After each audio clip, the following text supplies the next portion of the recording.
cycle. This video is going to take a look at the new moon on April 5th, 2019, and that new moon is in Pisces. So there's been a lot going on with Neptune and Pisces recently, and just to recap the last full moon, it was reflecting a Pisces sun, and the last new moon was actually in Aquarius, conjunct Neptune, the ruler of Pisces. So we've been in this Piscean Neptunian cycle for the last 30 days, and for me there's been a lot of intense dreaming, a lot of intense just kind of sensitivity, definitely doing a lot of work with that Saturn, Pluto South Node conjunction here in Sagittarius to let things go, let go of the past, and do a lot of the deep work around changing structures in my life.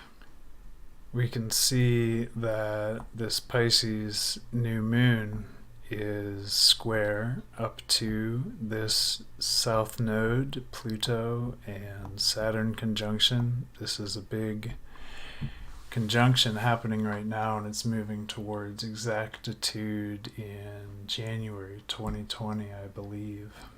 And this alignment of Saturn and Pluto is all about transforming, going deep with and transforming structures, transforming the way we're building, what we're doing.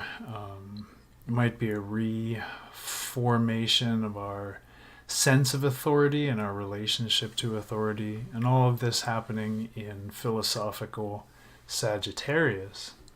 So maybe having something to do with our worldview or the bigger picture issues around how those are formed, the formation, the kind of structure of those. With the South Node, we do have a lot of stuff that just is asking to be looked at, maybe stuff from the past, things coming up for review. And with a square up to this moon, this new moon, I would expect to see that as a pretty dominant theme in the cycle, this lunar cycle. With Mercury conjunct to Neptune, and we actually have Venus in there too. This is a triple conjunction in Aquarius. We're going to probably be amplified in that Piscean Neptunian dream and intuition aspect of this lunar cycle. So a couple things I want to mention in this chart. You may notice it's a little different than some of the other charts, people that might be breaking this down. One way it's different is that I'm using 13 sign astrology. These are uneven signs reflecting the actual size of the constellations. This is astronomically accurate astrology called true sidereal astrology. If you're not hip to that, check it out. It's wonderful. And another thing you might notice is that I'm using only the very close relationships. So I don't have the chart even, I want to say cluttered up. It feels cluttered up to me when I'm really trying to cut to the pith, the very essence of what a cycle is going to be about, or what a chart is going to be about. I always look at the very close relationships. So these are a lesser degree of orb. These are closer to exactitude than the ordinary way we look at a chart. And with that said, I wanna go on.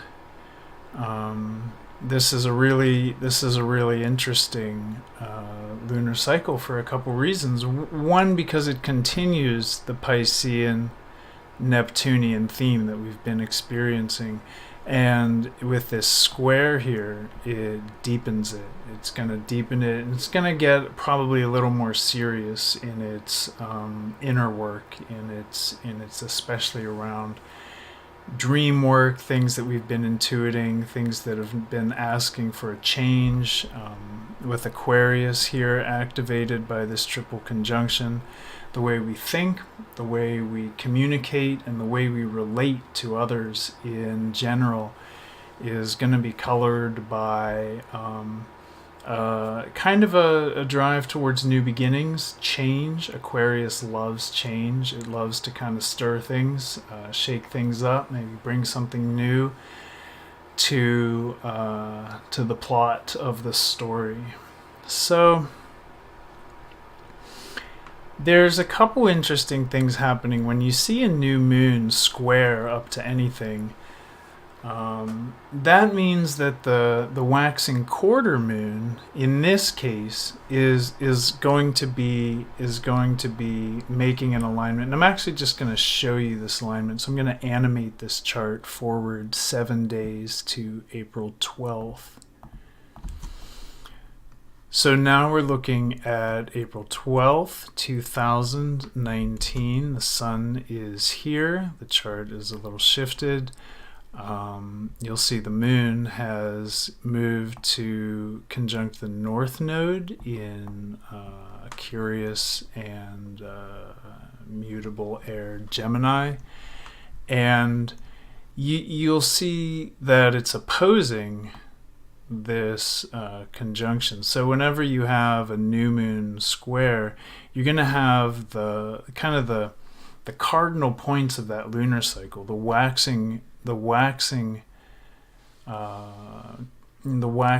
lunar phase is the half moon that kind of marks the position when things really start to emerge. So when the seed that's planted in the new moon really starts to emerge. So in harmonizing our intentions and our efforts and our energy with this moon, one thing I want to emphasize is we need to be prepared for this to really develop in its intensity around this Pluto-Saturn South Node theme. And our moon conjunct North Node might be very forward-looking. It might be developing sensations or feelings around our life path, around our purpose in life, and we may be exploring that. But at the same time, there's trines up to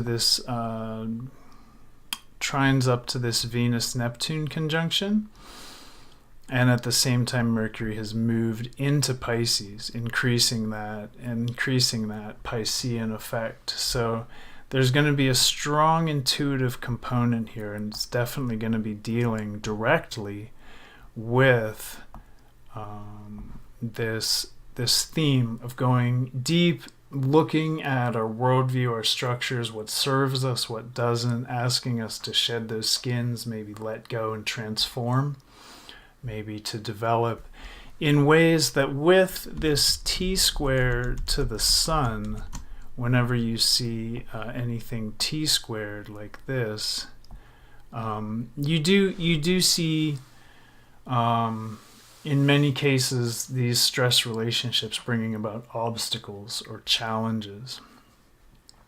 One thing that a moon opposite Saturn is going to ask for is that we not other, we not blame, we not project, but that we really take a look here throughout this lunar cycle at what the message is for us, what the lesson is for us.